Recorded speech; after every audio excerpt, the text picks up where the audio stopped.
ধূমপান মদ্যপান স্বাস্থ্যের পক্ষে ক্ষতিকর।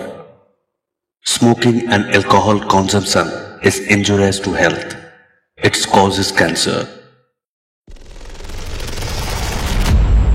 Haunted Histories, যার পরদে পরদে রহস্য।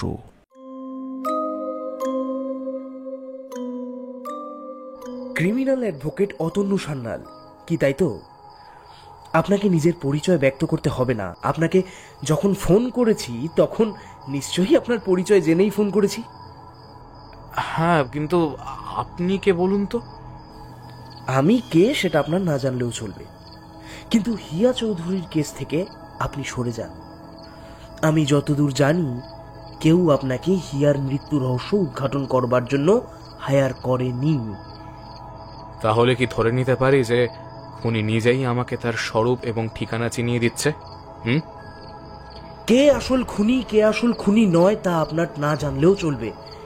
এখনো বলছি, নিজের ভালো চান তো নিজে এই কেস থেকে সরে যান, না হলে কি কি হলো বলুন, না হলে কি করবেন আপনি? হ্যালো হ্যালো হ্যালো, কে আপনি?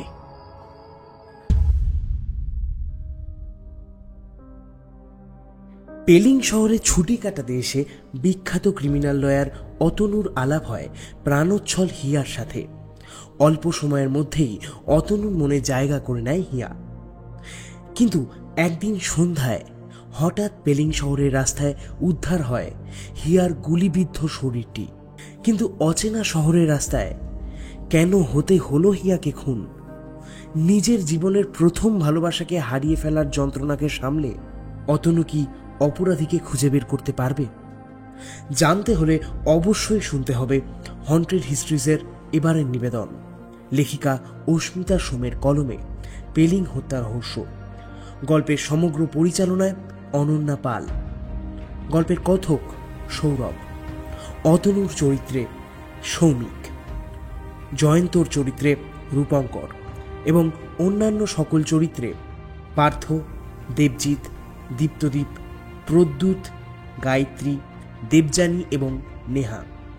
শুরু হচ্ছে আজকের গল্প, পেলিং হত্যা রহস্য।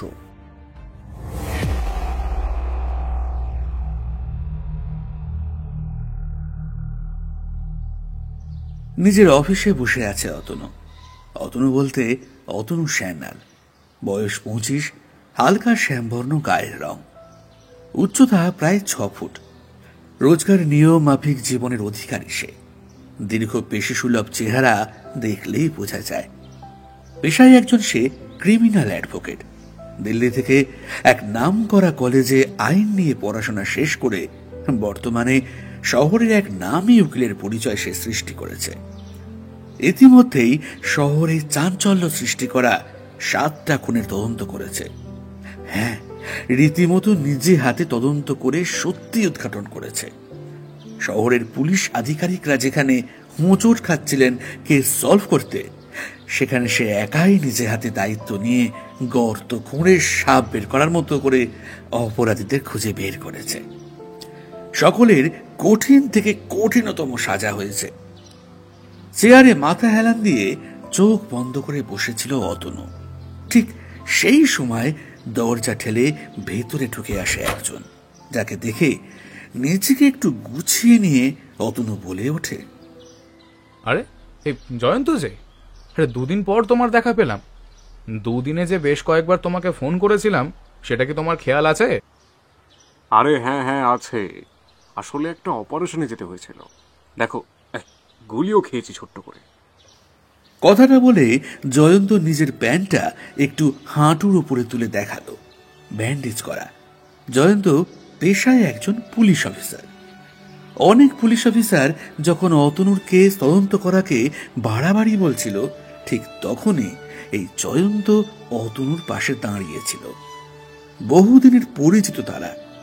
অতনুর বাবা শান্তনু সান্যালও একজন উকিল ছিলেন, আর জয়ন্তর বাবা ছিলেন একজন পুলিশ কর্মকর্তা। তাই বন্ধুত্বটা ছোটবেলা থেকেই ছিল। অতনু বেশ অবাক হলো আঘাতটা দেখে। সবচেয়ে কাছের বন্ধু তাকে একবারও এই বিষয় নিয়ে কিছু জানালো না। এটা ভেবেই তার মন খারাপ হয়ে গেল। সে বলল, কিন্তু তুমি তো আগে আমাকে তো কিছুই জানাওনি যে তুমি একটা বড় অপারেশনে যাবে। কি করে জানবো বলো? তুমি যেভাবে ওই খুনের কেস নিয়ে ব্যস্ত ছিলে, এর মধ্যে তোমাকে আর নতুন করে বিব্রত করতে চাইনি। বেশ বুঝলাম। তবে অপারেশনটা কিসের ছিল? আর তার থেকেও বড় কথা, তোমাকে গুলি বা কে করলো? কার এত বড় ক্ষমতা যে অফিসার জয়ন্ত শিকদারকে গুলি করে? এই জানতে হচ্ছে তো ব্যাপারটা। জানি না, তাকে ধরতে পারিনি। ধরবো বলেই তো ধাওয়া করেছিলাম, তারপর আর কি শেষে একটা গুলি খেয়ে গেলাম। তবে চিন্তা করো না, অত পালিয়ে যাবে কোথায় বেটা? আমি না হলেও আমার টিম নিশ্চয়ই ওকে খুঁজে বের করবে। তাই যেন হয়। কি ব্যাপার বলো তো? তুমি কি কোনো বিষয় নিয়ে ভাবনা চিন্তা করছো? তোমাকে বড্ড আনমনা লাগছে জানো। না, ওই সেরকম কিছু না, ও সব বাদ দাও। না, বাদ দেওয়ার মতো তো মনে হচ্ছে না। আমাকে বলবে কি হয়েছে? জানি না, কিছুদিন হলেও ভারী অদ্ভুত লাগছে, বা বলা ভালো একটু না বিরক্ত লাগছে। একঘেয়ে কাজ করতে করতে প্রাণ একেবারে ওষ্ঠাগত প্রায়। কি করা যায় বলো তো? তোমার কাছে এই নিয়ে কি কোনো উপায় টুপায় আছে? হ্যাঁ হ্যাঁ, উপায় আছে তো। একটা নয়, অনেকগুলো উপায় আছে। তুমি বলো, তুমি কটা উপায় জানতে চাও? যে কোনো একটা বললেই হবে। বেশ, তুমি এক কাজ করো, কটা দিন বরঞ্চ বাইরে থেকে কোথাও ঘুরে এসো। বাইরে বলতে এই শহরের বাইরে, দেশের বা রাজ্যের বাইরে চলে যেও না যেন। আরে না না, কাছে পিঠেই ঘুরে আসবো, কিন্তু কোথায় যাবো বলো তো? তুমি কোথায় যেতে চাও বলো? কোন পরিবেশ তোমার জন্য উপযোগী? কেমন পরিবেশ তোমার পছন্দ বলো তো? সারা জীবন পড়াশোনার চাপে সেভাবে কোথাও যাওয়া হলো না, বুঝবো কি করে যে কোথায় যাব? হ্যাঁ, তবে ছোটবেলায় একবার পাহাড় গিয়েছিলাম ওই মা বাবার সঙ্গে, সেই যা যাওয়া। তবে বেশ ভালো লেগেছিল কিন্তু। হ্যাঁ, তাহলে তো ভালো এবং সোজা হিসেবে। যাও, পাহাড়ে ঘুরে এসো। দার্জিলিং ঘুরে আসতে পারো, বা নাইলে সিকিমের পেলিংয়ে যেতে পারো। বাহ, পেলিং! এই জায়গাটা বেশ ইন্টারেস্টিং, কিন্তু আমি তো ইন্টারনেটে ওই ছবি দেখেছি মাত্র, কিন্তু যাওয়া কখনো হয়নি। হ্যাঁ, তা তো বটেই। তুমি যা ব্যস্ত মানুষ, তোমার যে কোথাও ঘুরে আসার মনে হয়েছে বা সাই দিয়েছ, এই তো অনেক। এরপর দুজনের মাঝে বেশ হাসাহাসি হয়, কথাও হয়। এরপরে জয়ন্ত বেরিয়ে যায় আর অতনু রেডি হয়ে নেয়। ঠিক করে প্রথমে কলকাতা থেকে শিলিগুড়ি যাওয়ার বাস নেবে, আবার শিলিগুড়ি থেকে পেলিং পর্যন্ত বাসে যাবে। বাসের টিকিটও কেটে নেয়। দুদিন পরে বেরিয়ে পড়ে পেলিং এর উদ্দেশ্যে। যাওয়ার আগে জয়ন্তর সাথে একবার দেখা করে নেয়। এই শহরে তার বন্ধু বলতে জয়ন্তই। একটা আশ্রয়, একটা ভালো মন্দের পুঙ্খানুপুঙ্খ নির্বাচনের সহকারী, একটা ভালোভাবে বেঁচে থাকার জন্য সাহায্যের হাত। মনে মনে ভগবানকে একটা ধন্যবাদ দিল জয়ন্তর মতো একজন মানুষকে বন্ধু হিসেবে পাওয়ার জন্য। পেলিং এর হোটেলে পৌঁছতে পৌঁছতে বিকেল গড়িয়ে সন্ধ্যা হয়ে যায়। তাই সেদিনটা বাইরে ঘুরে দেখার মতো কোনো কিছুই থাকে না। অগত্যা তাই হোটেলের সামনের বাগানটায় ঘুরে বেড়াতে থাকে। হঠাৎ চোখ গিয়ে পড়ে একটা মেয়ের অবয়বের দিকে। অবয়ব বলার কারণ, বাগানটা বেশ অন্ধকার থাকার দরুন সামনের মানুষকে দেখতে পাওয়া স্পষ্টভাবে সম্ভব নয়। তাও নিজের চোখের প্রতি আস্থা রেখে সামনের দিকে এগিয়ে গেল অতনু। সামনে গিয়ে বুঝতে পারল সে সত্যিই একটা মেয়ে। একটা অচেনা অজানা মেয়ের সাথে হুট করে আলাপ করতে চাওয়া কি উচিত হবে? এটা কি ক্রিমিনাল অ্যাডভোকেট অতনু সান্যালকে মানাবে? যদি বিষয়টা বিপরীত হয় তাহলে কি হবে? এসব 7-5 ভাবতে থাকে অতনু। তারপর জয়ন্তর বলা একটা কথা তার মনে পড়ে। একদিন নানা কথার মাঝে জয়ন্ত বলেছিল, অতনু, তুমি যে একটা আলাদা মানুষ, এটা কিন্তু ভুলে যেও না। শুধুমাত্র একটাই পরিচয় নয় তোমার। তুমি কেবলই ওই একজন মানুষ নয় যে কেবল কালো কোট পরে আইনজীবী হয়ে তার দায়িত্ব পালন করে যায়। কখনো এসব থেকে বেরিয়ে নিজের জীবনটা নিজের মতো করে বেঁচে দেখো, দেখবে অনেকটা অন্যরকম লাগবে। ফ্ল্যাশব্যাক থেকে ফিরে এলো অতনু। নিজের মনের চাওয়াকে মান্যতা দিয়ে মেয়েটার থেকে কিছুটা দূরত্ব রেখে বসে পড়ল। প্রায় বেশ কিছু সময়ে দুজনে নীরব রইল। তারপর নিজের মনের আলোড়ন সামলাতে না পেরে মেয়েটির উদ্দেশ্যে অতনু বলে উঠল, নমস্কার, আমি অতনু সান্যাল, ক্রিমিনাল অ্যাডভোকেট। আপনি? মেয়েটি চুপ করেছিল। অতনুর কথা বলার উত্তরে মেয়েটি বলে উঠল, আমি হিয়া চৌধুরী, গত বছরই গ্র্যাজুয়েট হয়েছি।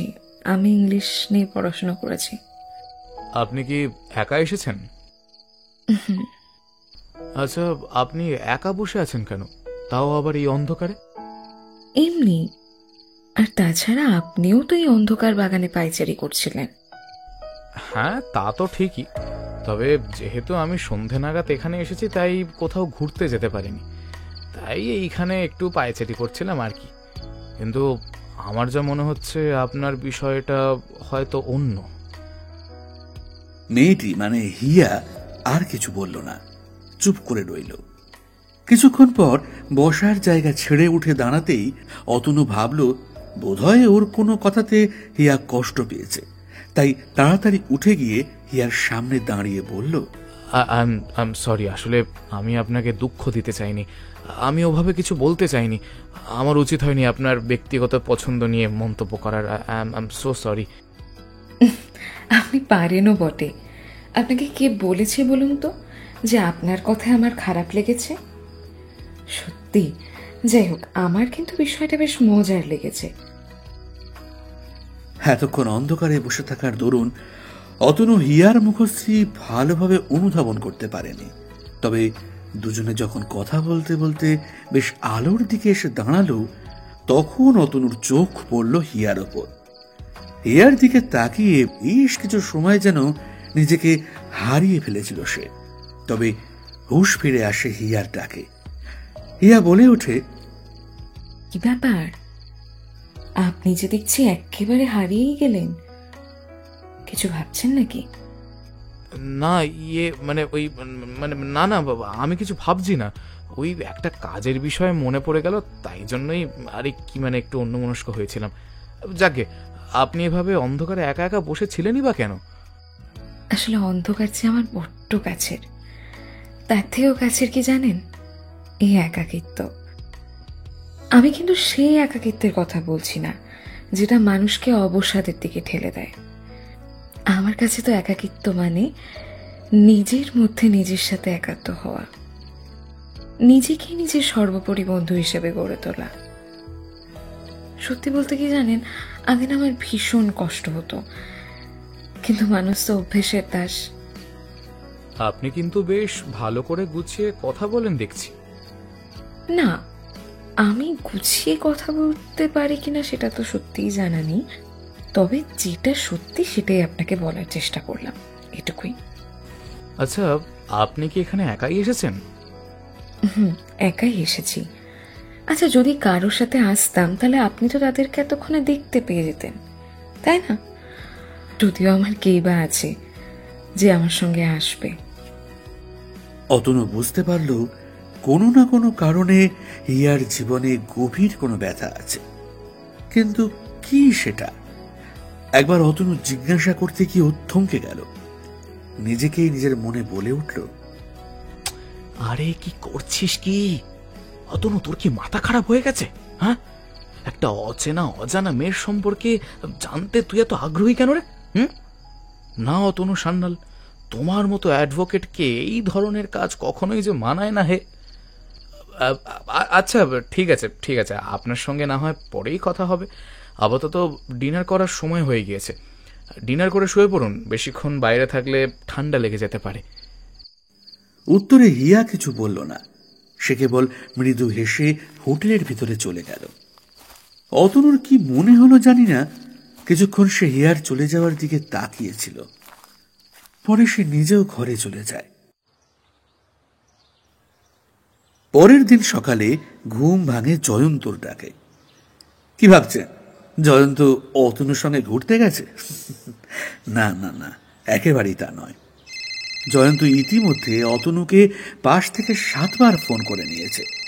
যেহেতু অতনু নিদ্রা দেবীকে ছেড়ে বাস্তব জীবনে চোখ মেলে তাকাতে পারেনি, তাই তার ফোন যে কতবার বেজে গিয়েছে সেই দিকেও তার কোনো হুঁশ নেই।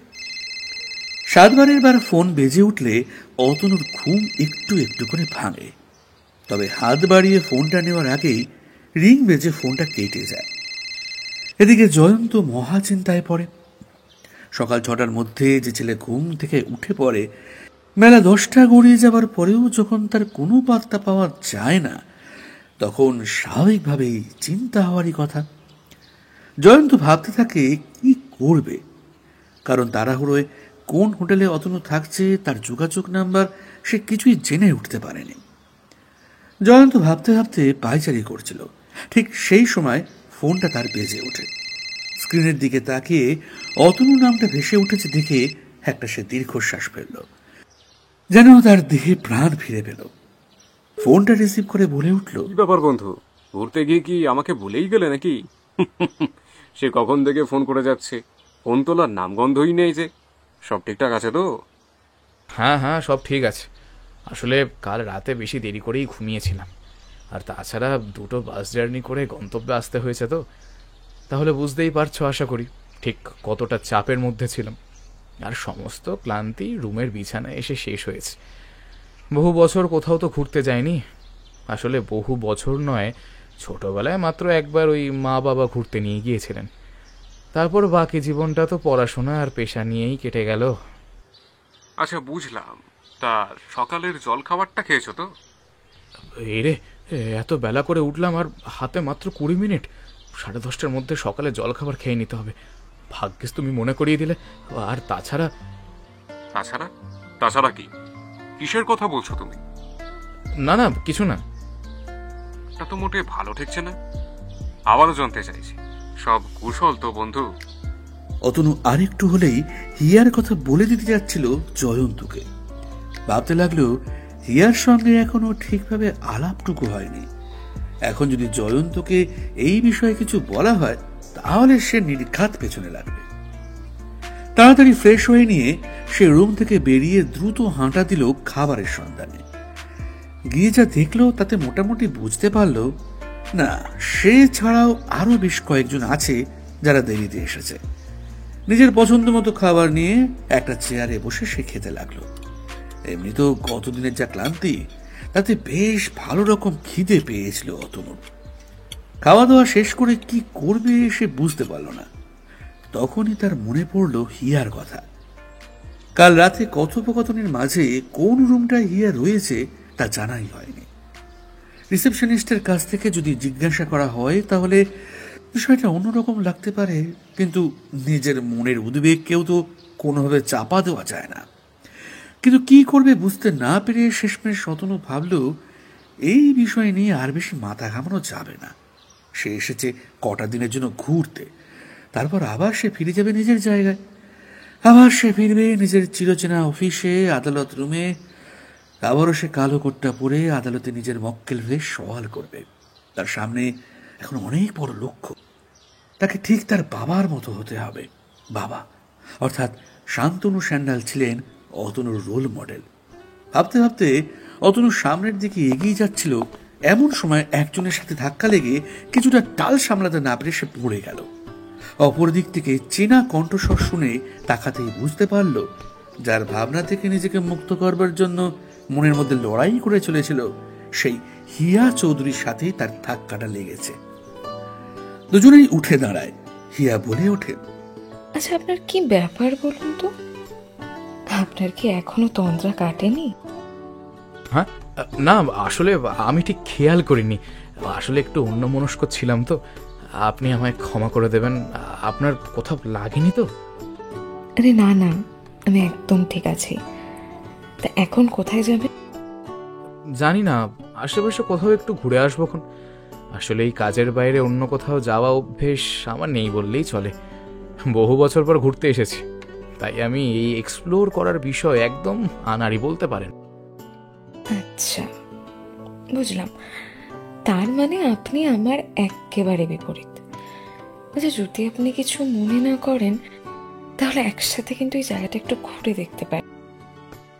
আপনি সত্যিই অদ্ভুত ধরনের একজন মানুষ, বিশ্বাস করুন। কেন বলুন তো? আমার মতো অদ্ভুত হওয়ার মতো আপনি কি বা দেখলেন? আসলে আমি সচরাচর মেয়েদের সঙ্গে কথা বলতে পারি না, তবে যেটুকু আমার আন্দাজ তাতে মনে হয় বেশিরভাগ মেয়েরাই ওই অচেনা অজানা জায়গায় একেবারে সম্পূর্ণ অচেনা কোনো মানুষের সঙ্গে এতটা ভালো ব্যবহার করবে না যতটা আপনি করছেন। ও, এই ব্যাপার। তাহলে ধরে নিন আমি আপনাকে অনেক দিন ধরেই চিনি। কথাটা বলেই মৃদু হেসে সামনের দিকে এগিয়ে গেল হিয়া। অতনু ঠিক বুঝে উঠতে পারল না হিয়ার বলার শেষ কথাটা আগে থেকে চেনে মানে। হিয়া যদি অতনুকে আগে থেকে চিনবে তাহলে অতনু কেন হিয়াকে চেনে না? এই প্রশ্নগুলো অতনুর মনে ঘুরপাক খেতে লাগলো। হিয়া বেশ ভালো মতন বুঝতে পারল তার বলা শেষ কথাটা অতনুকে ভাবিয়ে তুলেছে, তাই আবার পিছিয়ে এসে বলল, আরে অতটা ঘাবড়ে যাওয়ার মতো আমি কিচ্ছু বলিনি। যা বললাম একদম মজার চলেই বললাম, আপনি আর ঘাবড়াবেন না যেন।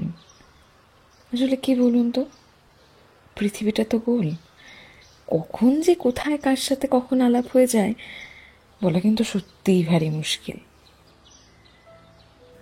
অতনু যত হিয়াকে দেখছে সে তত অবাক হয়ে যাচ্ছে। একটা মানুষ কিভাবে এতটা অদ্ভুত হতে পারে? নাকি মেয়েরা স্বভাবতই এরকমই হয়? কি মনে হলো অতনু হিয়াকে বলে উঠল, আচ্ছা মিস হিয়া, আমার কিছু দরকারি কাজ রয়েছে, আপনি একাই ঘুরে আসুন খুন, আমি না হয় আপনার সঙ্গে পরে ঘুরে আসবো। ঘুরতে এসেও কাজ করছেন?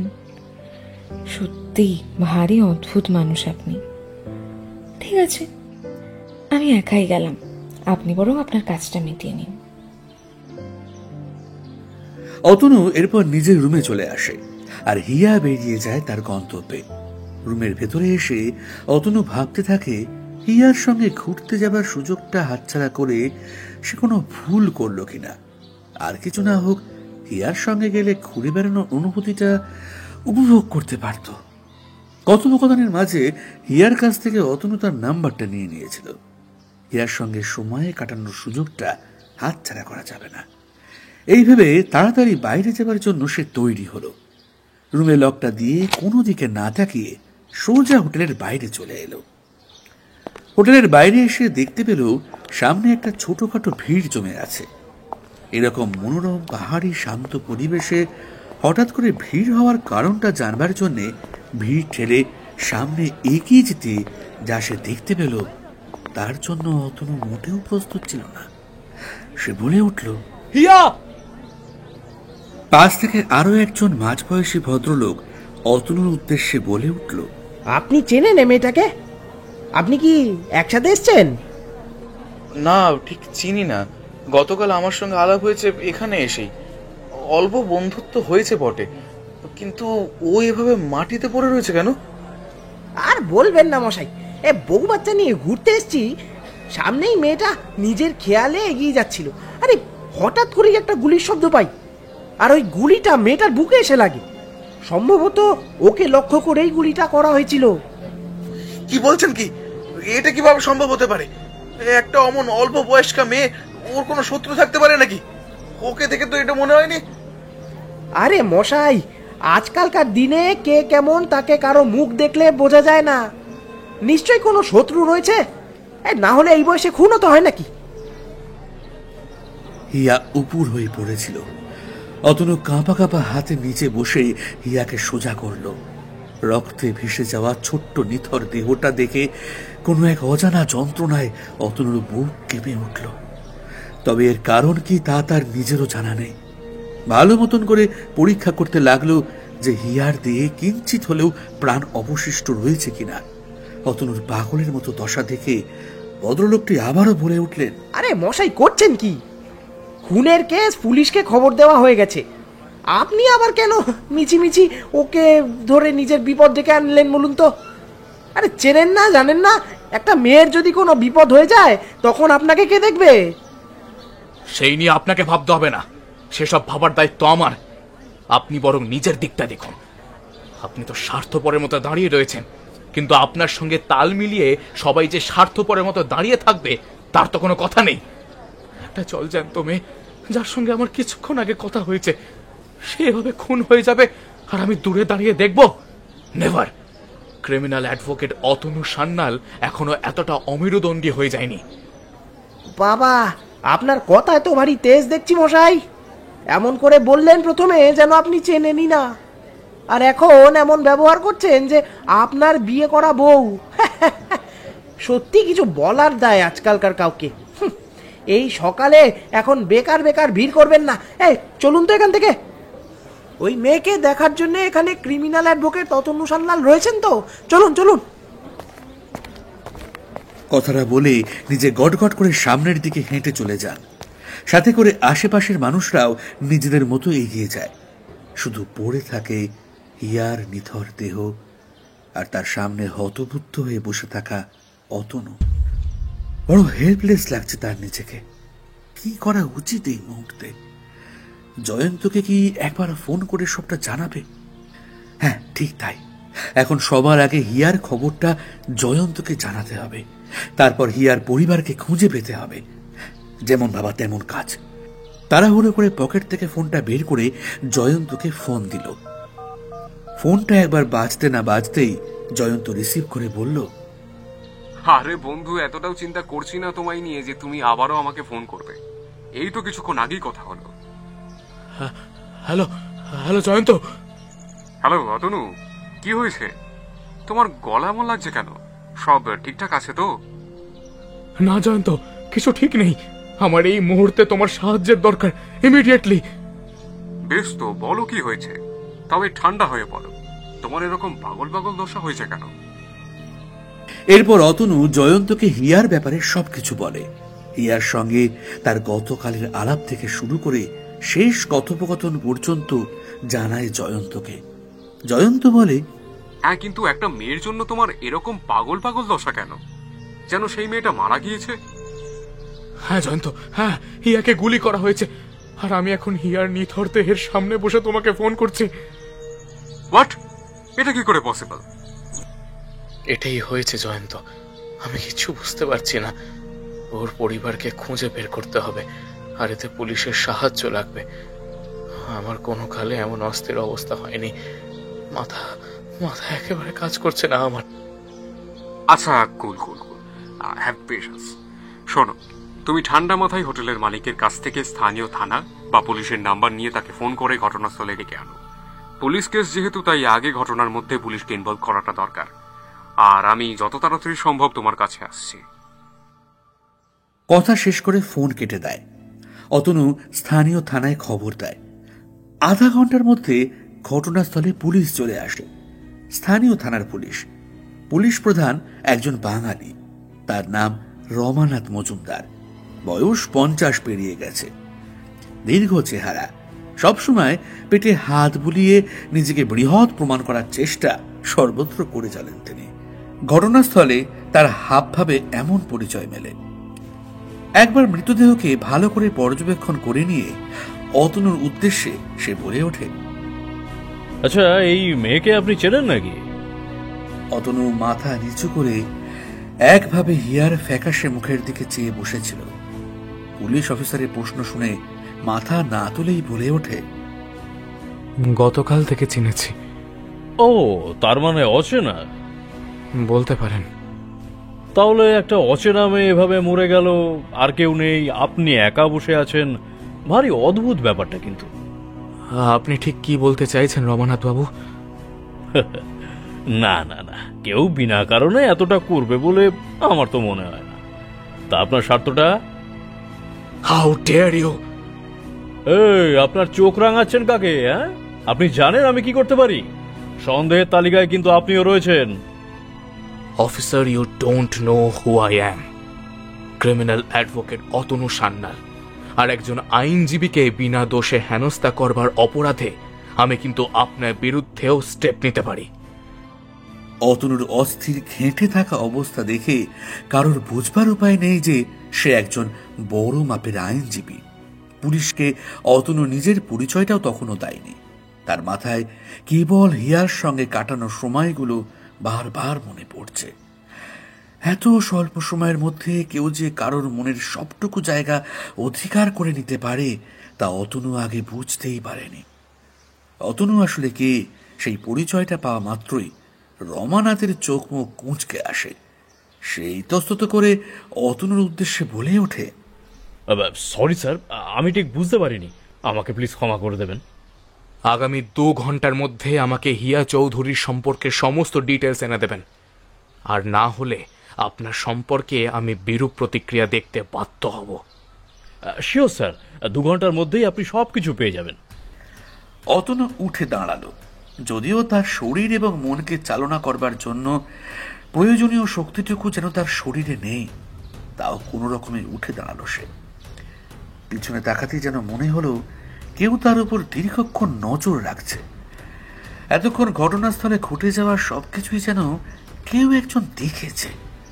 তবে অতনু পিছনে তাকাতেই যেন সে সরে গেল। অতনুর মনে হলো হয়তো তার ভ্রম। তবে 2 পা এগিয়ে দাঁড়িয়ে পড়ল। ভাবল, যে হিয়াকে গুলিটা করেছে সে আততায়ী ছিল না তো? যদি তাই হতো তাহলে এক্ষুনি তাকে শনাক্ত করা প্রয়োজন। এই ভেবেই সে দৌড়ে গেল সামনের দিকে। কিন্তু ততক্ষণে আড়াল থেকে যিনি সবটি নজরে রাখছিলেন তিনি পলাতক। পাহাড় ঘেরা রাস্তা, সেই রাস্তা ধরে বেশ অনেকটা হেঁটে এসেছে একজোড়া পা। মনে হয় সে কারোর দৃষ্টি থেকে দ্রুত নিজেকে সরিয়ে ফেলতে বদ্ধপরিকর ছিল। বেশ অনেকটা এগিয়ে এসে কিছুক্ষণ জোরে জোরে শ্বাস প্রশ্বাস নিতে থাকে সে। তারপর পকেট থেকে একটা ফোন বের করে কাকে যেন ফোন করে। উপাস থেকে ফোনটা রিসিভ হতেই সে বলে ওঠে, হ্যাঁ, মিশন সাকসেসফুল। পথের কাঁটাকে সরিয়ে ফেলেছি। Well done my dear. যা যা আমি করতে পারিনি তা তুমি করে দেখিয়ে দিলে আমার জন্য। তবে তোমাকে কেউ দেখেনি তো? নো, কেউ দেখতে পায়নি। হ্যাঁ, একটা ছেলে দেখার চেষ্টা করেছিল, তবে তার নাগাল থেকে আমি নিজেকে বাঁচিয়ে নিয়েছি। ছেলে? কোন ছেলে? হিয়ার সঙ্গে তো কোনো ছেলে থাকবার কথা নয়। না না, গতকালই নাকি তাদের পরিচয় হয়েছে। ছেলেটির হাব ভাব দেখে যা মনে হলো সে হিয়াকে বেশ পছন্দ করে ফেলেছে। বেচারি বলছে নাকি দায়িত্ব নিয়ে ও খুনের কারণ আর খুনি উভয়কে খুঁজে বের করবে। ভাবা যায়? How idiot he is. আচ্ছা, তাই নাকি? ছেলেটির নাম, ওর সম্পর্কে কিছু জানো? হ্যাঁ, ছেলেটির নাম সম্ভবত অতনু সান্যাল। কি? Criminal advocate Atanu Sanyal? হ্যাঁ, তাই তো জানলাম। তুমি এই মুহূর্তে তাড়াতাড়ি বাড়ি ফিরে আসো। যদি একবার অতনু সান্যালের কাছে ধরা পড়ে যাও তাহলে সর্বনাশ। ওকে আমি খুব ভালো করে জানি। এখন আমি রাখছি, ফিরে আসো, তারপর বাকি কথা বলবো। ফোনটা কেটে যায়। এদিকে অতনু জয়ন্ত এবং স্থানীয় পুলিশের সাহায্য নিয়ে, অনুমতিপত্র নিয়ে এবং স্থানীয় পুলিশকে সাথে করে মৃতদেহ নিয়ে কলকাতায় ফিরে আসে। পুলিশের তৎপরতায় হিয়ার ঠিকানা খুঁজে পাওয়া গিয়েছে। পুলিশ হিয়ার ফোন ঘেঁটে কল হিস্ট্রি সার্চ করে শেষবার যাকে কল করা হয়েছিল তার নাম্বার ডায়াল করে। জানা যায় সেই মেয়েটি হিয়ার কলেজের একমাত্র বন্ধু।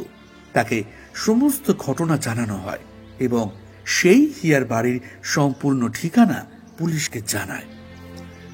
অতনু এবং জয়ন্ত আরো কয়েকজন পুলিশ মিলে হিয়ার বাড়িতে যায়। উত্তর কলকাতায় তার বাড়ি। উত্তর কলকাতায় যে সকল পুরনো বাড়িগুলি দেখতে পাওয়া যায় তার মধ্যে হিয়াদের বাড়িটা অনন্য। তবে এত বড় বাড়িতে হিয়ার মা কুন্তলা এবং হিয়ার দাদু সূর্যশেখর ছাড়া আর কেউই থাকে না। ইতিমধ্যে হিয়ার বাড়িতে হিয়ার খুন হওয়া সম্পর্কে সমস্ত বিস্তারিত জানানো হয়েছে। তাই মৃতদেহ নিয়ে আসবার আগেই হিয়াদের বাড়ির সামনে বেশ একটা জটলা পেকে গিয়েছে। হিয়ার মা কুন্তলা দেবী প্রায় ঘন ঘন জ্ঞান হারাচ্ছেন। মৃতদেহ গিয়ে পৌঁছতে হিয়ার মা হিয়ার নিথর দেহের কাছে ছুটে আসেন। অতনু নিজের পরিচয় দেয়। সে বলে, নমস্কার ম্যাডাম, আমি অতনু সান্যাল। আপনার মেয়েকে আমি আগে চিনতাম না। ছুটি কাটাতে ঘুরতে গিয়েছিলাম আর সেখানেই আপনার মেয়ের সঙ্গে আমার আলাপ হয়। তবে এভাবে যে তাকে খুন হতে হবে বিশ্বাস করুন, আমি তা কখনোই ভাবতে পারিনি। আপনাকে এই শহরের সকলেই তো চেনে, আপনাকে আর কি বলবো বলুন। আপনার জন্যই আমার মেয়ের মরা মুখটুকু দেখার সৌভাগ্য হলো। আপনি না থাকলে বোধহয় চিরশকুনে। এমা, ছি ছি ছি, একদম এসব কথা বলবেন না। আর আমি আপনাকে কথা দিচ্ছি, আপনার মেয়েকে যে বা যারা খুন করেছে তাদের আমি কাউকে ছাড়ব না। আপনি আমাকে সাহায্য করবেন তো? হ্যাঁ, নিশ্চয়ই সাহায্য করব। আপনি যা বলবেন, যতটা বলবেন ততটাই করব। জানেন, মেয়েটার আমি আর আমার শ্বশুরমশাই ছাড়া আর কেউ নেই। মেয়েটাকে কখনো কিছু দিতে পারিনি সেভাবে, খুব চাপা স্বভাবের কিনা, তাই মুখ ফুটে কখনো নিজের কষ্টের কথা বলেনি আমাকে। বেঁচে থাকতে যখন কিছু করতে পারিনি, তখন ওকে যারা মেরেছে তাকে খুঁজে বার করে আমার মেয়েটা যাতে সুবিচার পায় সেটুকু আমাকে করতেই হবে। তা না হলে উপরে গিয়ে যদি মেয়ের সাথে দেখা হয় তাহলে যে চোখ রাখতে পারবো না।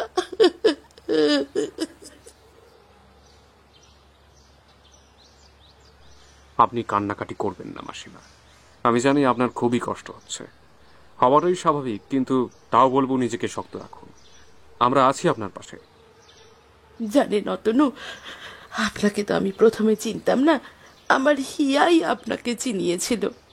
আপনি যে কত বড় মনের মানুষ সেটা হিয়াই আমাকে জানিয়েছিল। অতনু এবার বুঝতে পারল কেন হিয়া বলেছিল যে অতনু তার চেনা হলেও হতে পারে। যে কথার অর্থ সে তখন বুঝতে পারেনি, এখন তা ভালো মতন অনুভব করতে পারছে। তবে অতনুর চোখ গেল আশেপাশে। সূত্রের খবর থেকে যেটুকু জেনেছে তাতে বলা হয়েছে এই বাড়িতে হিয়ার সাথে হিয়ার মা এবং দাদু থাকতেন, কিন্তু বর্তমানে হিয়ার দাদুকে দেখতে না পেয়ে অতনু প্রশ্ন করেন, আচ্ছা ম্যাডাম, একটু আগে আপনি বললেন যে এই বাড়িতে হিয়া আর আপনি, আর তাছাড়াও আপনার শ্বশুরমশাই মানে হিয়ার দাদুও থাকেন। সে তো মানে তাকে তো কোথাও দেখতে পাচ্ছে না। উনি কি জানেন না ঘটনার সম্পর্কে? উনি ওনার নাতনিকে খুব ভালোবাসেন, তাই ওনার নাতনির মৃত্যুর খবর শুনে সেই যে দৌড় দিয়েছেন, আর খোলেননি। তো আমাকে যে সকলের সাথে কথা বলতে হবে, আপনি একটু ওনাকে বুঝিয়ে বাইরে নিয়ে আসুন, না হলে ওনার সবচেয়ে প্রিয় সবচেয়ে কাছের মানুষটাকে যে হত্যা করলো তার বিচার আমরা পাবো না। আমি চেষ্টা করছি। আপনারা যদি আমার সাথে একটু আসেন, আসলে উনি যদি আমার কথা না শোনেন তাহলে আপনারা আইনের রক্ষক, তাই আপনাদের কথা নিশ্চয়ই শুনবেন। ঠিক আছে, আপনি চলুন, আমরা আপনার সাথে যাচ্ছি। দরজা ভিতর থেকে বন্ধ। দরজার সামনে গিয়ে হিয়ার মা কুন্তলা দেবী তার শ্বশুর মশাইয়ের উদ্দেশ্যে বললেন, বাবা, দরজাটা একটু খুলুন। আপনার সাথে, আমার সাথে, সকলের সাথে পুলিশ কথা বলতে চায়। যদি আপনার সাথে কথা না হয় তাহলে আমাদের বাড়ির মেয়েটার বিচার পেতে অনেক সময় লেগে যাবে। দয়া করে একটিবার নিজের নাতনিকে শেষবারের মতো দেখে যান। ভিতর থেকে অতীব ভারী কণ্ঠস্বরে জবাব এলো, আমি বাইরে আসবো না, আমি পারবো না আমার নাতনির মরা মুখখানা দেখতে। তোমরা নিয়ে যাও যত তাড়াতাড়ি পারো, ওকে মুক্তি দাও। এই দরজা আমি এখন খুলবো না, কোনোভাবেই খুলবো না। ভিতর থেকে বৃদ্ধর জবাব শুনে জয়ন্ত বলে উঠল, দেখুন সূর্যশেখর বাবু, আপনার কষ্ট হচ্ছে তা তো স্বাভাবিক, কিন্তু তদন্তের খাতিরে আপনাকে তো সহযোগিতা করতেই হবে। এই মুহূর্তে আমি আপনাদের কারোর সঙ্গে কোনো কথা বলতে প্রস্তুত নই। আমাকে একটু সময় দিন, তারপর আপনারা আসুন, আমি আসবো আপনাদের সামনে। এরপর অতনু আর জয়ন্ত নিজেদের মধ্যে কথাবার্তা বলে শেষে কুন্তলা দেবীকে বলল, আপনি চিন্তা করবেন না ম্যাডাম, দোষী সাজা পাবে। তবে বয়স্ক মানুষ আপনার শ্বশুরমশাই, তিনি যখন চাইছেন না, তখন আজকের দিনটা ওনাকে বিব্রত করব না। তবে আগামীকাল আমরা আপনাদের সঙ্গে কথা বলতে আসব। আপনি পারলে আগে থেকে ওনাকে একটু বুঝিয়ে রাখবেন। অনেক ধন্যবাদ আপনাদের, কিন্তু আমার মেয়ের খুনের কেস কোর্টে উঠলে তার তো অনেক খরচা হবে, তাই না? আমাদের রোজগারপাতি বলতে একটা দোকান, গোটা মাস এমনিতে বেশ ভালো রকমই চলে যায়, কিন্তু একটা কেসের খরচ বহন করার মতো ক্ষমতা আর আপনাকে আপনার প্রাপ্য টাকা পয়সা দেওয়ার ক্ষমতাও আমার নেই। আপনি শুধুমাত্র আমার প্রাপ্য হিসাবে আমাকে সমস্ত রকমের সহযোগিতা করবেন, ব্যাস, এর থেকে বেশি কিছুই চাই না আমরা। আজ তাহলে আমরা আসি। জয়ন্ত, তুমি দেহ সৎকারের জন্য নিয়ে যাওয়ার ব্যবস্থা করো। দুজনে কথা বলতে বলতে বাড়ির বাইরে বেরিয়ে আসে। বাড়ির প্রাঙ্গণে জমে থাকা মানুষদের ফেলে রেখে কিছুটা ফাঁকা জায়গায় এসে একটা দীর্ঘশ্বাস ফেলে অতনু। জয়ন্ত অতনুর কাঁধ স্পর্শ করে বলে, আচ্ছা, একটা প্রশ্ন করতে পারি তোমায়? হ্যাঁ, বলো, কি প্রশ্ন? তুমি যা করছো সেটা কি শুধুমাত্র মানবিকতার দায়? দেখো জয়ন্ত, তুমি আমার সবচেয়ে পুরনো বন্ধু। তোমার কাছ থেকে কিছু লুকিয়ে যাওয়াটা বৃথা। না, শুধুমাত্র মানবিকতা দেখিয়ে আমি এতটা করছি না, তবে কিছু কারণ রয়েছে তো বটেই। সেই কারণটার নাম কি ভালোবাসা? জানি না, এত স্বল্প পরিসরে কাউকে ভালোবাসা যায় কিনা আমি সত্যিই জানি না, তবে একটা চাপা অনুভূতি তো রয়েছে। বেশ, এক কাজ করো, তুমি এখন বাড়ি যাও, এদিকটা আমি সামলে নিচ্ছি। পরবর্তী পদক্ষেপ কি হবে এই নিয়ে একটু ভাবনা চিন্তা করো। কোনো দরকার হলে ফোন করে দিও। কালকে তো আবার এখানেই আসতে হবে। আমি আসছি তাহলে, কেমন? অতনু বাড়ি ফিরে যায়। বেশ অনেক কটা বিষয় তার মাথার মধ্যে বারবার চক্রাকারে আবর্তিত হতে থাকে। প্রথমত, মেয়েটির সঙ্গে কেউ কেন শত্রুতা করবে?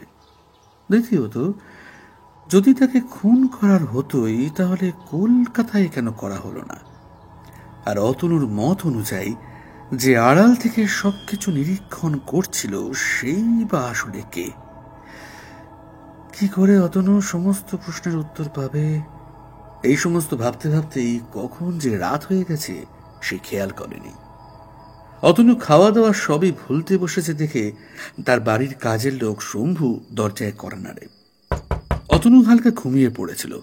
এমন সময় দরজায় টোকা পড়বার শব্দ শুনে সে উঠে দরজা খোলে। দরজা খুলে শম্ভুকে দেখতে পেয়ে সে বলে, কি ব্যাপার? আগে দাদাবাবু, বাড়ি ফিরে আসাই স্তক, আপনি কিছুটি মুখে তোলেননি। রাত তো অনেকটাই হলো, কিছু খেয়ে নেবেন চলুন। অতনুর যদিও কিছু খেতে ইচ্ছা করছিল না, তবুও নিজের শরীরকে ঠিকঠাক রাখার স্বার্থেই সে খাবার জন্য রাজি হয়ে গেল। শম্ভুকে বলল, ও হ্যাঁ, তুমি খাবারটা টেবিলে রাখো, আমি আসছি। শম্ভু চলে যাওয়ার প্রায় 5 মিনিট পর অতনু খাবার টেবিলে যায়। হালকা করে খেয়ে নিয়েই ফিরে আসে নিজের ঘরে। ফিরে এসে মোবাইলটা হাতে নেয়। মোবাইলটা হাতে নিতেই একটা অজানা টেলিফোন নাম্বার থেকে মিসড কল দেখে রিং ব্যাক করে। প্রথমবার কল কেটে যায়, দ্বিতীয়বারেও তাই হয়। তৃতীয়বারে ফোন তোলে একজন অর্ধবয়স্ক মানুষ। ফোন রিসিভ হয়েছে বুঝতে পেরে অতনু বলে ওঠে, নমস্কার, আমি ক্রিমিনাল অ্যাডভোকেট অতনু সান্যাল। কি তাই তো? আপনাকে নিজের পরিচয় ব্যক্ত করতে হবে না। আপনাকে যখন ফোন করেছি তখন নিশ্চয়ই আপনার পরিচয় জেনেই ফোন করেছি। হ্যাঁ, কিন্তু আপনি কে বলুন তো? আমি কে সেটা আপনার না জানলেও চলবে, কিন্তু হিয়া চৌধুরীর কেস থেকে আপনি সরে যান। আমি যতদূর জানি কেউ আপনাকে হিয়ার মৃত্যু রহস্য উদ্ঘাটন করবার জন্য হায়ার করেনি। তাহলে কি ধরে নিতে পারি যে উনি নিজেই আমাকে তার স্বরূপ এবং ঠিকানা চিনিয়ে দিচ্ছে? কে আসল খুনি কে আসল খুনি নয় তা আপনার না জানলেও চলবে। এখনো বলছি, নিজের ভালো চান তো নিজে এই কেস থেকে সরে যান, না হলে কি কি হলো বলুন, না হলে কি করবেন আপনি? হ্যালো হ্যালো হ্যালো, কে আপনি? অতনু বুঝতে পারল কলটা কেটে গিয়েছে। সমস্ত ঘটনাটা ব্রিফে হোয়াটসঅ্যাপে টেক্সট করে জয়ন্তকে জানিয়ে দিল অতনু। শরীর তার যে পরিমাণে ক্লান্ত, সেখানে নতুন করে এই মুহূর্তে কোনো আলোচনায় সে বসতে চায় না। বিছানায় শরীরটা এলিয়ে দেওয়ার সাথে সাথে ঘুম চলে এলো তার। পরের দিন বেলা 11টায় হিয়াদের বাড়িতে চলে এলো দুজনে। হিয়ার মায়ের কথা মতো হিয়ার ঘরে গিয়ে বসলো অতনু ও জয়ন্ত। হিয়ার ঘরে হিয়ার একটা ছবি টাঙানো। ছবিটার দিকে তাকিয়ে কিছুটা আবেগ তাড়িত হয়ে পড়ল অতনু। সত্যিই হয়তো মেয়েটার প্রতি কিছুটা হলেও ভালোবাসা জন্মেছিল। তবে ভালোবাসা হোক বা অন্য কিছু, শুরু হওয়ার আগেই একেবারে শেষ। অতনু আর জয়ন্ত প্রথমে ঠিক করলো সূর্যশেখরের সাথে কথা বলবে। কুন্তলা দেবীকে সেই কথা জানাতেই কুন্তলা দেবী জয়ন্ত এবং অতনুকে তার শ্বশুর মশাইয়ের ঘরে নিয়ে গেলেন। একটা চেয়ারে বসে আছেন সূর্যশেখর, তবে পিছন দিক করে বসে থাকার দরুন কেউ তাকে দেখতে পাচ্ছিল না। কুন্তলা দেবী বললেন, বাবা, আপনার সঙ্গে উকিল সাহেব আর পুলিশ কথা বলতে এসেছেন। কুন্তলা দেবীর কথা শুনে সামনের দিকে ঘুরলেন ভদ্রলোক। দোহারা শরীর, গতকাল গলার আওয়াজ শুনে যা মনে হয়েছিল তাকে দেখতে ততটাও বৃদ্ধ নয়। তিনি বললেন, গতকাল আপনাদের ফিরিয়ে দেওয়ার জন্য আমি ক্ষমা চাইছি। এখন আমি মানসিকভাবে আগের চেয়ে শক্ত। বলুন বলুন, কি কি জানতে চান? আমি তাহলে বাইরে যাচ্ছি, আপনাদের কথাবার্তা হয়ে গেলে তারপর না হয় আমাকে ডাকবেন। আপনি থাকলে খুব একটা অসুবিধা হতো না, তবে অন্য ক্ষেত্রে যেভাবে সকলের আলাদা আলাদা বয়ান নেওয়া হয়ে থাকে আপনাদের ক্ষেত্রেও সেটাই হবে। আপনি এখন আসতে পারেন। আমাদের কথাবার্তা হয়ে গেলে আপনাকে ডেকে আনবো। আচ্ছা বেশ, আমি তাহলে পাশের ঘরেই আছি। এই বলে কুন্তলা দেবী ঘর থেকে বেরিয়ে যান। জয়ন্ত সূর্যশেখরকে প্রশ্ন করে, আচ্ছা সূর্যশেখর বাবু, আপনার নাতনির সঙ্গে আপনার সম্পর্কটা ঠিক কেমন? আমার নাতনি আমার সবচেয়ে বেশি কাছের। জানেন জানেন আমার জীবনে 3টি নারীর গুরুত্ব অপরিসীম। প্রথমে ছিলেন আমার মা, দ্বিতীয় ছিলেন আমার স্ত্রী, আর তৃতীয় আমার নাতনি। আমার নাতনির মধ্যে কোথাও যেন আমার মাকে আমি দেখতে পেতাম। আচ্ছা, আপনার কণ্ঠস্বরটা আর আপনার চেহারা দুটোর কি বিপরীতার্থক অর্থ, তাই না? তা হতে পারে, তবে তবে এই মুহূর্তে সেসব কথাবার্তা একেবারেই অবান্তর। হ্যাঁ, তা অবশ্য ঠিক, তবে আচ্ছা ঠিক আছে, এখন আপনি বলুন। কি জানতে চান? আচ্ছা, আপনার নাতনি যে একা একা পেলিং ঘুরতে গিয়েছিল, আপনার কোথাও মনে হয়নি যে এভাবে তাকে একা ছেড়ে দেওয়া উচিত না? না, আমাদের বাড়ি ঘর দেখে আমাদেরকে পুরনো মানসিকতার মানুষ ভাবলে তা আপনার ভুল ধারণা। আমার নাতনি চিরকালই নিজের মতো করে বেঁচে এসেছে। আমার স্ত্রী এবং আমার ছেলে দুজনেই 1 বছর আগে মারা যায়। তারপর থেকে আমার হিয়াটা মন মরা হয়ে যায়। ছোটবেলা থেকে একা থাকা স্বভাব তার। সেভাবে আমাদের কাছ থেকে কখনো কিছু চায়নি। এই যখন ঘুরতে যাওয়ার ইচ্ছা প্রকাশ করলো, আমরা বাধা দিইনি। বেশ বেশ, বুঝলাম। আপনার ছেলে এবং আপনার স্ত্রী কিভাবে মারা গিয়েছিল সেটা কি বলতে পারেন? দুজনেই হার্ট অ্যাটাকে মারা গেছেন। বেশ, আমার আপাতত আপনার কাছ থেকে আর কিছু জানবার নেই। জয়ন্ত, তুমি কি কিছু জানতে চাও? না, তবে এবার কুন্তলা দেবীর সঙ্গে কথাবার্তা বলতে হবে। সূর্যশেখর বাবু, আপনি বিশ্রাম নিন, আপাতত আমরা চলি। এরপর জয়ন্ত অতনু দুজনেই পাশের ঘরে কুন্তলা দেবীর সাথে কথা বলতে যায়। দুজনকে দরজার সামনে দেখে কুন্তলা দেবী বললেন, আরে বাইরে দাঁড়িয়ে কেন, ভিতরে আসুন। আচ্ছা, আপনাদের কি কোনো শত্রু রয়েছে, অথবা আপনার মেয়ের উপর রাগ রয়েছে এমন কেউ? না, সেরকম কাউকে তো আমার জানা নেই। এমনি আমার মেয়েটা চুপচাপ থাকতো, তাই যদি কারোর সাথে কোনো রকম শত্রুতা তৈরি হয়ে থাকে তাহলে সেটা আমাদের জানবার বাইরে। ওর যে 2-1টা বন্ধু রয়েছে তাদের কাছ থেকে খোঁজখবর নিয়েছি, ওরা কেউ কিন্তু কোনো শত্রুর কথা বলেনি। আপনি আপনার মেয়েকে একা ঘুরতে যাওয়ার পারমিশন দিলেন, মনে কোনো প্রশ্ন জাগলো না? প্রশ্ন জাগতে পারে, এমন কোনো কাজ কখনো আমার মেয়ে করেনি, তাই যেতে দিয়েছিলাম। তবে বুঝতে পারিনি বিষয়টা এমন হয়ে যাবে।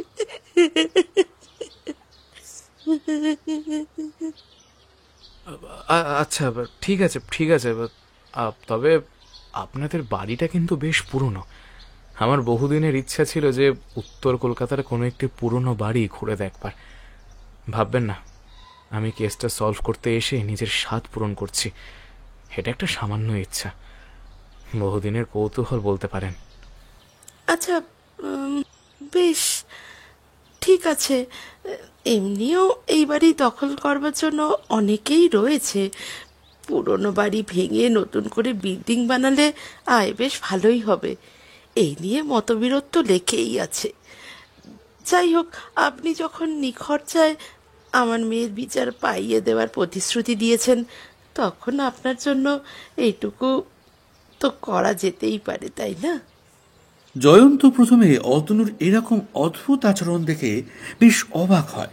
পরক্ষণে বুঝতে পারে এসব কিছুই তার কোনো একটি অভিসন্ধি পূর্ণ করার পদ্ধতি মাত্র, তাই কোনো প্রকার বাধা প্রদান করল না। সেও অতনুর সাথে বাড়িঘর তোর ঘুরে দেখতে লাগলো। বেশ কিছু সময় পর অতনু বলল, জয়ন্ত, আজকের মতো যাওয়া যাক্ষণ, কাল আরো একবার আসা যাবে, কেমন? তুমি ঠিক কি করতে চাইছো বলো তো? আমি খুব ভালো করে জানি তুমি হিয়ার খুনের সত্যি সত্যি তদন্ত করতেই এসেছ। তাহলে এই বাড়ি ঘুরে দেখবার ইচ্ছে? তোমার প্রশ্নের এই মুহূর্তে উত্তর দেওয়ার মতো একটা মাত্র শব্দ আমার কাছে রয়েছে: অনুসন্ধান। বাকিটার জন্য ধৈর্য ধরতে হবে। আমার কাছে এখনো কোনো কিছুই পরিষ্কার নয়, তাই যতক্ষণ নিজের সঠিক পথ খুঁজে বের করতে পারছি তোমাকেও কিছু জানাতে পারবো না। চলো বাড়ি যাওয়া যাক। এরপর অতনু নিজের বাড়িতে চলে যায় এবং জয়ন্ত চলে যায় তার অফিসে। এই মুহূর্তে তার প্রমাণ দরকার, না হলে খুনের তদন্তই করা যাবে না। অপরদিকে কেসটা 3 দিনের মধ্যেই কোর্টে উঠতে চলেছে। তবে অতনুর কেন জানি না মনে হচ্ছে সর্ষের মধ্যেই ভূত রয়েছে, যদিও সেটা নিছক মনে হওয়া কিনা সেই বিষয়ে সন্দেহ রয়েছে। অনেকদিন হলো সামাজিক যোগাযোগ মাধ্যম সেইভাবে ঘেঁটে দেখা হয় না তার। অন্য মানুষরা সামাজিক যোগাযোগ মাধ্যম কিসের জন্য ব্যবহার করে তা অতনুর জানা নেই। অতনু কেবলমাত্র বর্তমান সমাজের খবরাখবর রাখবার জন্য সামাজিক যোগাযোগ মাধ্যম ব্যবহার করে থাকে। মোবাইলটা নিয়ে ঘেঁটে দেখতেই একটা ভিডিও অতনুর চোখে পড়ল, একজন ব্লগারের ভিডিও। প্রোফাইলটা থেকে বুঝতে পারল সে একজন ট্যুরিস্ট ব্লগার। যেদিন হিয়া খুন হয়েছিল ঠিক সেই দিন একই জায়গার ব্লগ করেছিল সেই ছেলেটি। ভিডিওটি দেখতে দেখতে বেশ কয়েকটা জায়গায় খটকা লাগে তার। তার প্রোফাইলে দেওয়া মেইল আইডিতে একটা মেইল করে সে। ঘন্টা 2 পর অতনুর ফোন বাজে। অতনু বোধহয় সেই ফোনের অপেক্ষাতেই ছিল, তাই দ্রুত ফোনটা রিসিভ করে বলে উঠল, হ্যালো, টুরিস্ট ব্লগার শুভ বলছেন তো? হ্যাঁ স্যার, আপনি হঠাৎ আমাকে মেল করেছেন দেখে আপনার দেওয়া ওই ফোন নাম্বারটায় ফোন করলাম। সত্যি কথা বলতে আমি বেশ একটু ঘাবড়িয়েই গিয়েছি। আমার সাথে যোগাযোগ করার কারণটা কি আমি জানতে পারি? তুমি পেলিংয়ে যে ব্লগটা বানিয়েছিলে সেটা ইমিডিয়েটলি আমাকে পাঠাও তো। আচ্ছা, কলকাতার মেয়েটি খুন হওয়া নিয়ে যে কেসটা চলছে, আপনি তার জন্য ভিডিওটা চাইছেন তাই না? হ্যাঁ, তুমি জানো?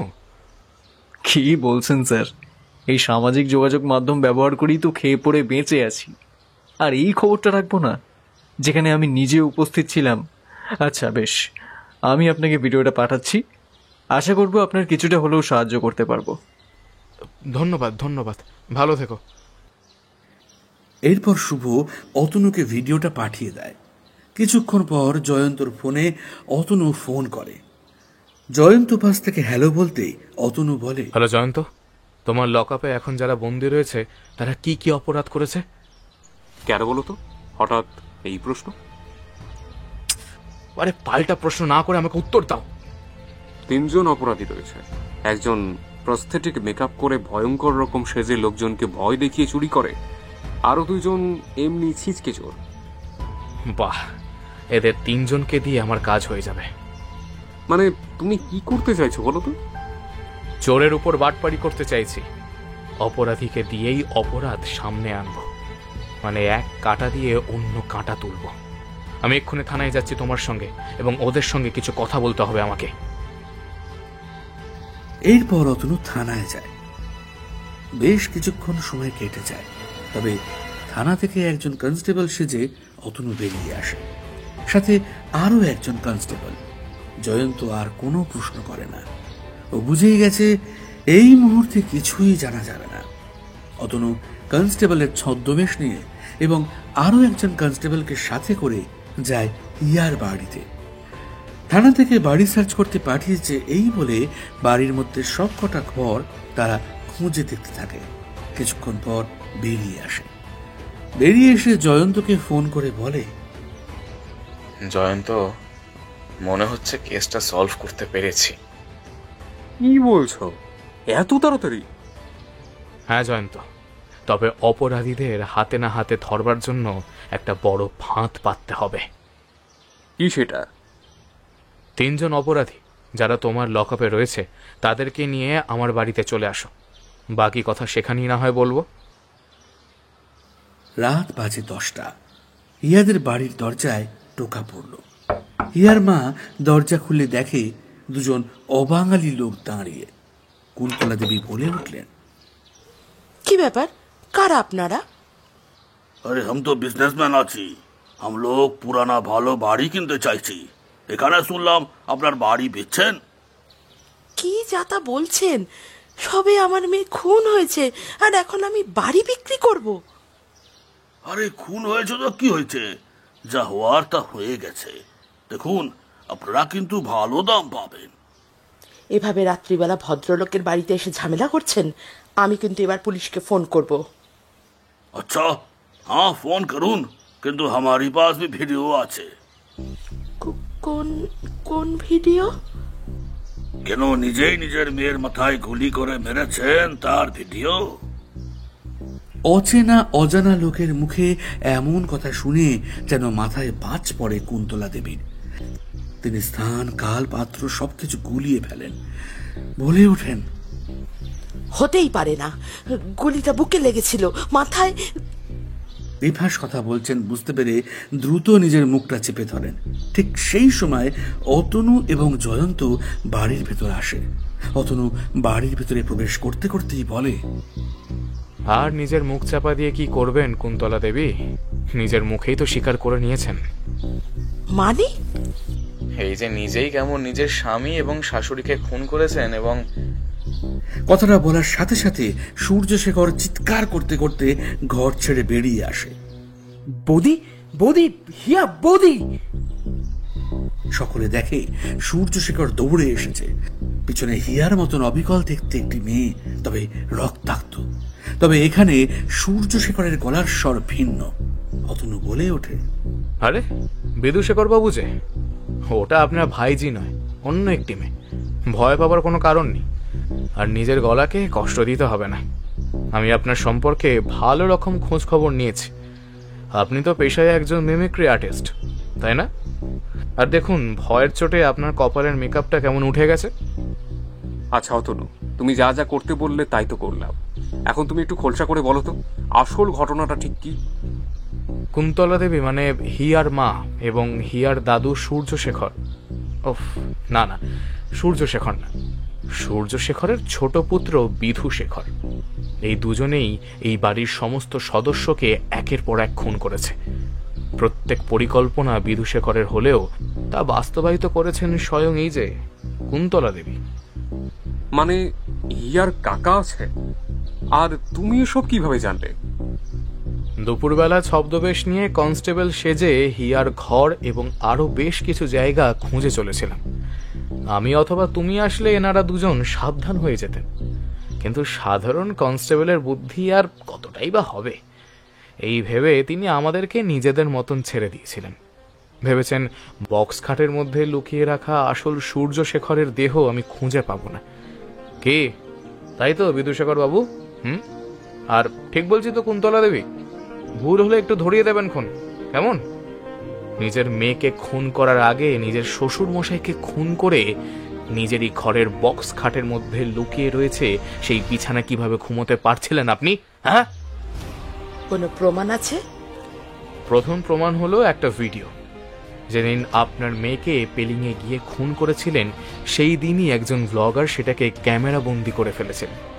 হ্যাঁ, খুন করার দৃশ্য ক্যামেরাতে নেই, তবে সেখান থেকে পালিয়ে যাওয়ার দৃশ্য আপনাকে বেশ ভালোভাবে মানে স্পষ্টই দেখা গিয়েছে যে আপনি ওখান থেকে পালিয়ে যাচ্ছেন। আপনার উপর আমার তখনই সন্দেহ হয় যখন আপনার আর আপনার সাজিয়ে রাখা শ্বশুরমশাইয়ের বক্তব্য একেবারে এক হয়, আর আপনি নিঃসংকোচে আমাদেরকে বাড়ি ঘুরে দেখবার সুযোগ করে দেন। আপনি তো জানেন না যে আপনার মেয়ে ডায়েরি লিখত, সে যে আপনার দত্তক নেওয়া সন্তান, এবং আপনি যে বিষাক্ত খাবার খাইয়ে আপনার স্বামী এবং আপনার শাশুড়িকে খুন করেছিলেন সেই সমস্ত কিছুর প্রমাণ হিয়া তার ডায়েরির মধ্যে লিখে গিয়েছে। আপনাদের লোভ আর পরিকল্পনা জেনে গিয়েছিল বলেই তো আপনি মেরে ফেললেন ওকে, কে, তাই না? এটা কি করে সম্ভব? আমি তো সমস্ত ডায়েরি বাইরে ফেলে দিয়েছিলাম। কিন্তু হিয়ার ঘরের বিছানার তোষকের নিচে থাকা ডায়েরিগুলো বের করতে ভুলে গেছেন। আর বিদুশেখর বাবু আমাকে বেকার বেকার থ্রেট করার জন্য ফোন করেছিলেনই বা কেন? হ্যাঁ, যদি না করতেন তাহলে আপনার কণ্ঠস্বরটা এত সহজে বোধহয় আমি চিনতে পারতাম না। দেখলেন তো, সেদিনকে বলেছিলাম খুনি নিজে থেকে তার ঠিকানা চিনিয়ে দিতে চাইছে, এই তো ধরা পড়ে গেলেন। এখন আসল সূর্যশেখরের লাশ কোথায় রয়েছে অতনু? যেখানে বললাম ঠিক সেখানেই রয়েছে। সপ্তাহে এমন অতর্কিত হয়ে যাবে সেটা তো এনারা ভাবতেই পারেননি। ভাগ্যিস বাড়ির পেছনের দরজাটা দেখে নিয়েছিলাম, সেই দরজা দিয়েই তো একটু আগে আপনার চোখের আড়াল হয়ে আপনার মেয়ের মতো করে সাজানো একটি মেয়েকে আমি আগেভাগেই আপনার মানে ওই আপনার সাজিয়ে রাখা শ্বশুরের ঘরে পাঠিয়ে দিয়েছি। জানতাম ভয় পেলে সব সত্যি কথা বেরিয়ে আসবে, আর দেখলেন তো। না না না, কিছুতেই হতে পারে না। আমাদের এত বড় বাড়ি বিক্রি করে সমস্ত সম্পত্তি নিজেদের মধ্যে ভাগ করার কথা ছিল। সবকিছু এভাবে ভেস্তে যেতে পারে না। আমি এত কাল বাড়ির বাইরে পড়ে রইলাম সবটা নিজের করে নেওয়ার জন্য, আর আর সবকিছু এভাবে হাতের বাইরে চলে যাবে। ও, তুমি সবকিছু নিজের জন্য করছিলে? এত বড় বিশ্বাসঘাতকতা করতে চাইছিলে তুমি? সবকিছু তোমার জন্য হয়েছে শেখর। কে বলেছিল আগ বাড়িয়ে তোমাকে ভয় দেখাতে? মেয়েটাকে মেরে দেবার পর নিজে বলেছিলে ফিরে আসতে, তারপর সব কথা বলবে। তাহলে নিজে কেন ভয় দেখাতে গেলে? এখন বুঝতে পারছি তোমার সমস্ত পরিকল্পনা। সত্যি, অপরাধীদের দিয়ে অন্য অপরাধকে ধরিয়ে দেওয়ার দৃষ্টান্ত যদি কেউ স্থাপন করে থাকে সে হলো তুমি। আর এই যে বিদুশেখর আর কুন্তলা দেবী, বাকি বোঝাপড়াগুলো না হয় জেলের ভেতরে গিয়ে করবেন। চলুন। এরপর কুন্তলা দেবী ও বিদুশেখর গ্রেপ্তার হয়। সকলে একে একে বাড়ি থেকে চলে যায়। অতনু হিয়ার ঘরে যায়। ঘরে গিয়ে হিয়ার ছবির দিকে তাকিয়ে বলে, আজ তোমার সামনে দাঁড়াতে পেরে বড় শান্তি পাচ্ছি। জানি না হয়তো তোমাকে সত্যিই ভালোবাসি কিনা, আবার হয়তো তুমি আমার কাছে নিছক একটা মায়া। তবে তোমার জন্য বোধহয় এত তাড়াতাড়ি কেসটা সলভ করতে পেরেছি। তোমার খুনিদের এবং তোমার পরিবারের নিষ্পাপ মানুষদের যারা খুন করেছে তাদেরকে তুমি নিজেই শাস্তি দিয়েছ। আসি হিয়া, জানি না তোমায় কখনো ভুলতে পারবো কিনা, তবে তুমি ভালো থেকো। সকলের পাপের থেকে দূরে গিয়ে, আমার থেকে দূরে গিয়ে তুমি পারলে খুব ভালো থেকো হিয়া, খুব ভালো থেকো।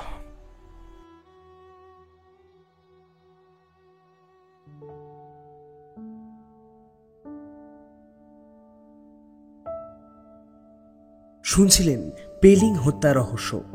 গল্পের সূত্রধার আমি দেবজিৎ। আবহ সঙ্গীত ও স্পেশাল এফেক্টসে দীপ্তদীপ। প্রচ্ছদ নির্মাণে পিয়ালি।